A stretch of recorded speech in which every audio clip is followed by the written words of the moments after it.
Yeah, good morning. Good to be on the show. Great to have you. It's a great one because at this time we have created another record. At this time, the 9th African Cup of Nations bronze medal. It's a golden bronze for us, China. How significant is that penalty shootout? That win for Nigeria's confidence, given the recent history of the heartbreaks we have seen from the World Cup playoff to the semi-final at the AFCON? Well, a lot of people would feel that on the strength of the moments, they prefer winning the goals than the silver, because at the moment you're going to lose the final, and nobody wants to lose the final. And at the moment you're going to win a third place match, and you always have to win a third place match. But when you look at it, from hindsight, the silver is always the higher ranked medal than the bronze.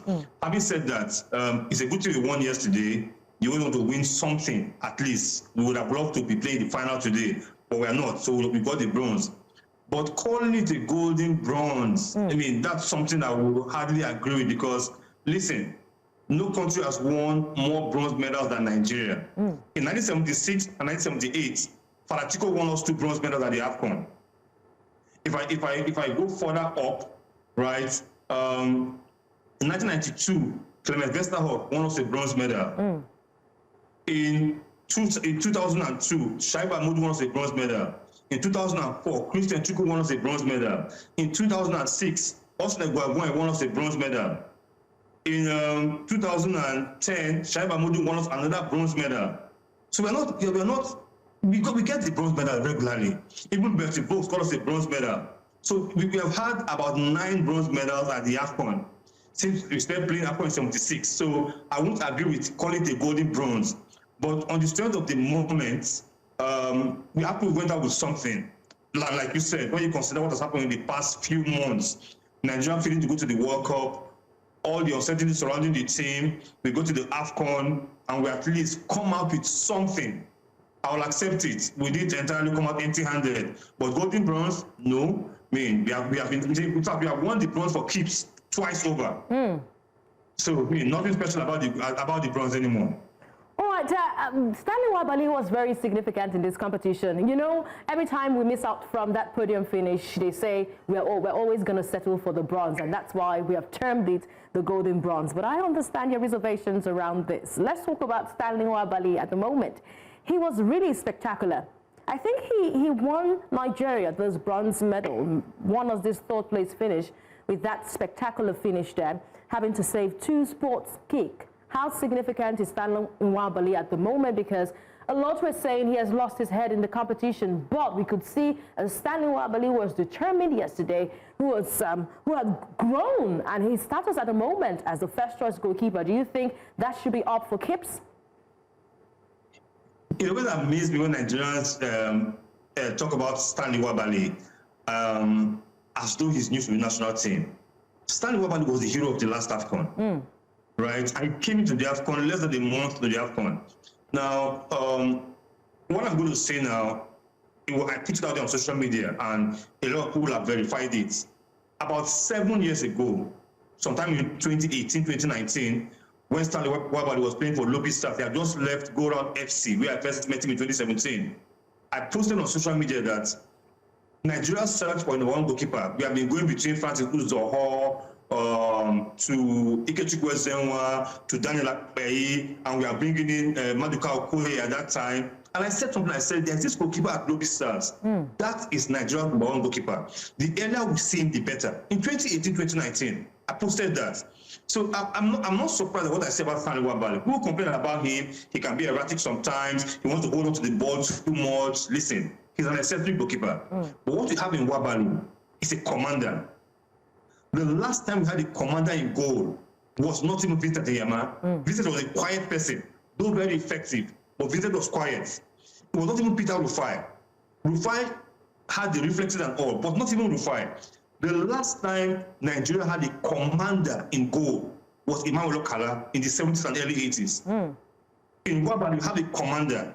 You have a person that when the defense has failed, everyone look back to say, hey, Nwabali, save us. And more often than not, he saves us. Yes, he's eccentric. And I will say it like I always say, one day, Nwabali will take the ball and dribble to the center circle and give a pass. That's what Nwabali can do. Don't panic. Okay. That's Nwabali.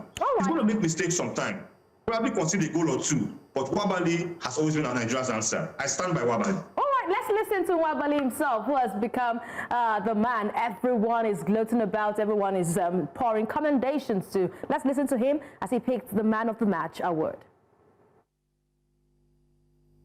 Man of the match after stopping 2 penalties on the Egyptian side.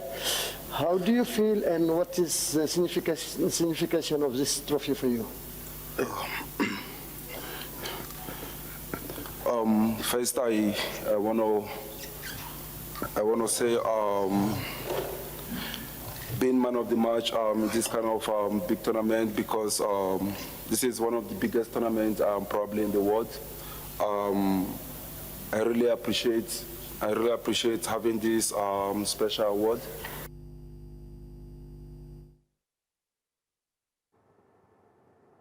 Stanley Nwabali over there, appreciated for that, those who had handed him that award there. But he indeed deserved the award because he was really spectacular. I didn't see any spectacular performer in the full 90 minutes played between Nigeria and Egypt. So Wale, let me bring you into this conversation right now. Let's talk about the coach. Eric Chelle made several changes to the starting 11. I said, what is going to happen to us today? But did those adjustments improve Nigeria's performance against Egypt in this encounter for the third place match? No doubt, no doubt. You see, there's nothing as almost moralizing. Yes, they are professionals. But when you're called to a tournament and then you don't do anything at all, you don't even step on the pitch at all, it's sometimes, to some players, it sometimes demoralizes them. But Chelle did something right. He felt like, you guys have a taste of it. You know, I didn't, somebody said to me yesterday, he said, Chelle doesn't think that this bronze is important. And I said, no, let the guys to have a chance to prove their mettle. Let them prove that. But at the detriment of what Nigeria would go home with, let me bring in China at this time, because China, we saw that now no Osimhen, no problem. No Calvin Bassey, no problem, because Igor Obu, who took Calvin's place, did a spectacular job in that position. What do you say? I won't agree with at the detriment of what they would have had. It's not like the players plan to win the bronze. They wanted to win the AFCON. Yeah. But when you're knocked out at semi-final level, your next consolation is the bronze, and they got it. No Osimhen, no problem. No Calvin, no problem. It's neither here nor there. Some can say it was just a classification game. Some can say, oh, the boys proved their mettle. But let's face it, without Osimhen, without Calvin Bassey, the team put up a good fight against an Egypt side. Yeah. Who also wanted the bronze. The fact that players like Mamouche and Salah started showed that Egypt wanted to win the bronze too. So the boys put up a good performance. So all in all, I'm hoping that with this, we are slowly overcoming the Osimhen problem. Because in the past 2 years, this team has shown that without Osimhen, they can't win games. Hopefully they put this behind them, just hopefully. All in all, we're happy for the bronze. It could have been better, but if we don't get better, what do you go for? You go for what's in front of you, and we got the bronze medal. All right, getting the bronze medal. Does Eric Chelle feel the same way? Does he feel excited after picking that bronze medal? Let's hear from him. It will be very difficult if we lost this game for me to continue to be a coach. I was so disappointed for my guys because they gave everything during this AFCON, and now at this moment I'm very proud of them. I'm very proud to be the coach of Nigeria. We gave everything during 1 month for this tournament and everything during 12 months. So this is only, but this is so good right now, this third place, because we did a lot of work. We work with the player. You know, it's not easy when a French guy come and he has so much to.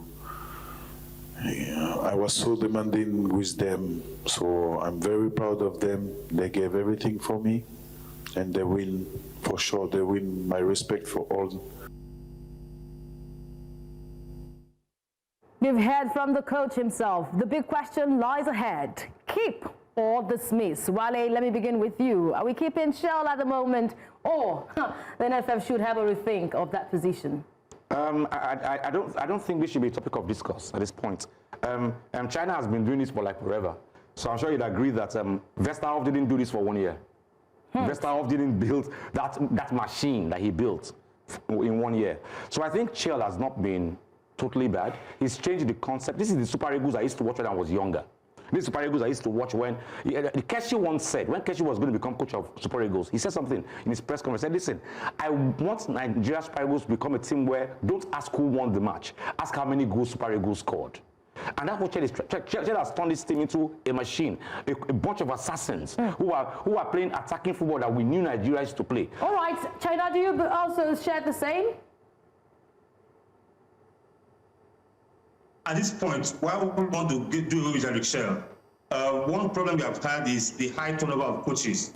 Now we have a coach that at least understood the team, has done relatively well at the AFCON.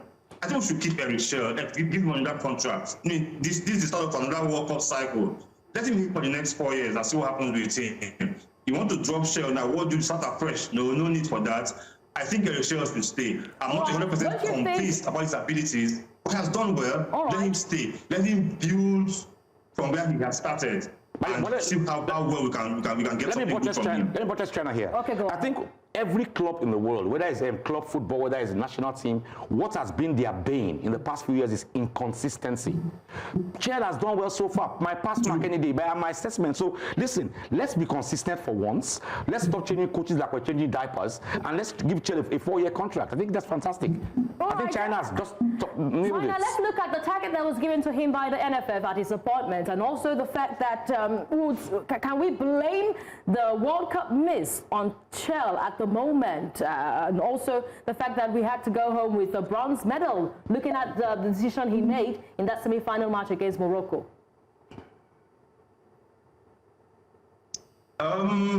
Listen, when Eric Chelle came, we had done 4 World Cup qualifying games. It was 6 left.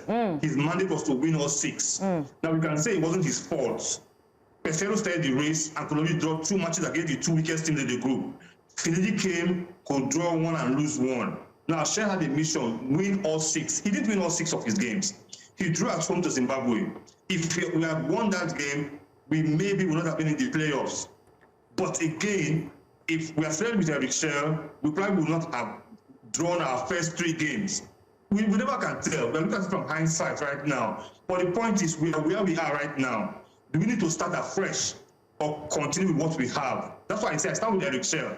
Give him a 4-year contract, let him continue with the team. It can't get worse than it is now. And where we are now is really a good place. A good place indeed. Looking at that record at the African Cup of Nations, the scorecard for Eric Chelle at the moment. I'm hoping that we can have that back to show the audience what he did at the African Cup of Nations. Of course, 7 games played. He had 5 wins.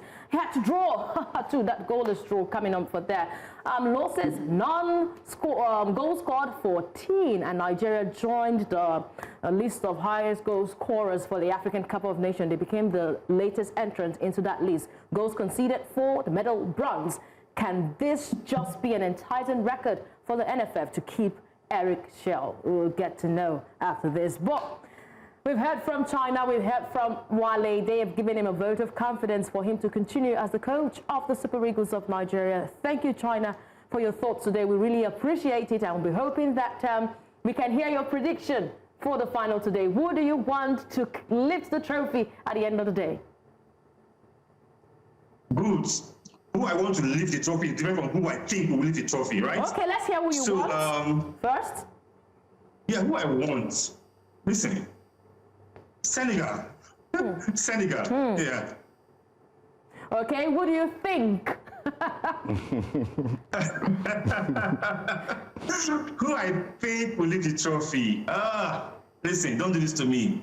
Let me play safe. Who I think will lift the trophy is the one that scores and doesn't concede.